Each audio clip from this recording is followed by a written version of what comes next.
ഇന്ന് രാവിലെ എഴുന്നേറ്റ് കണ്ണ് തിരുമ്മി നേരെ ഞാൻ കിച്ചണിലോട്ട് ചെന്നപ്പോൾ കണ്ട കാഴ്ചയാണേ.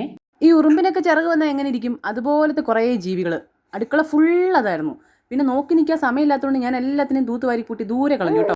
ഇപ്പൊ തണുപ്പൊക്കെ തുടങ്ങിയല്ലോ, അപ്പൊ ചൂട് പിടിക്കാനായിട്ട് വന്നതായിരിക്കും. അവന്മാരെ ആട്ടി ഓടിച്ച ഗ്യാപ്പിൽ ഞാൻ നേരെ ദോശക്കല്ല് ചൂടാക്കി. പിന്നെ ഒന്നും നോക്കിയില്ല, നേരെ മാവൊഴിച്ച് 2 വട്ടം കറക്കി അടച്ചു വെച്ച ദോശയെ ഒന്നുകൂടി തിരിച്ചിട്ട് കഴിഞ്ഞപ്പോഴത്തേക്ക് ദോശ റെഡി. പിന്നെ ചുട്ട് കഴിഞ്ഞ ദോശയെല്ലാം പടപടയെന്ന് പാത്രത്തിലിട്ട് മൂടിയിട്ട് നീക്കി അങ്ങോട്ട് വെച്ചു. ദോശയുടെ കൂടെ ഒരു ചമ്മന്തിക്കറി ആയാലോ എന്ന് വിചാരിച്ചിട്ട് ഒരു തേങ്ങ എടുത്ത് കൈ പിടിച്ചു. തേങ്ങയ്ക്കിട്ടൊരു കൊട്ടും കൊടുത്തിട്ട് അങ്ങ് പൊളിക്കാൻ തുടങ്ങി.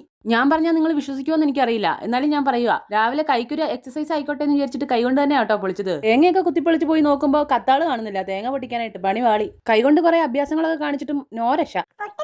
അവസാനം തേങ്ങ അങ്ങോട്ട് മാറ്റി വെച്ചു. എന്ത് ചെയ്യുന്ന ആലോചിച്ചിരുന്നപ്പോഴായി ദാണ്ടറായിരിക്കുന്നു ഇന്നലത്തെ മത്തിക്കറി. പിന്നെ ഒന്നും നോക്കിയില്ല, മത്തിക്കറി എങ്കിൽ മത്തിക്കറി അതെടുത്ത് വെച്ചിട്ട് അങ്ങ് ചൂടാക്കി. പിന്നെ ഒരു ഗ്ലാസ് ചായ ഉണ്ടാക്കി. തിളച്ചു മറിഞ്ഞ ചായയെ ഗ്ലാസ്സിലേക്കും ഒഴിച്ചു. ഒരു പ്ലേറ്റിലോട്ട് 2 ദോശയും ഇട്ടു. പിന്നെ ആ ദോശയുടെ മുകളിലേക്ക് നമ്മളുടെ സ്വന്തം മത്തിക്കറിയും അങ്ങോട്ട് വാരിക്കോരി ഇട്ടു. പിന്നെ എന്താ സംഭവിച്ചതെന്ന് നിങ്ങളടുത്ത് പ്രത്യേകിച്ച് ഞാൻ പറയണ്ടല്ലോ. അപ്പോൾ ബൈ ദ ബൈ.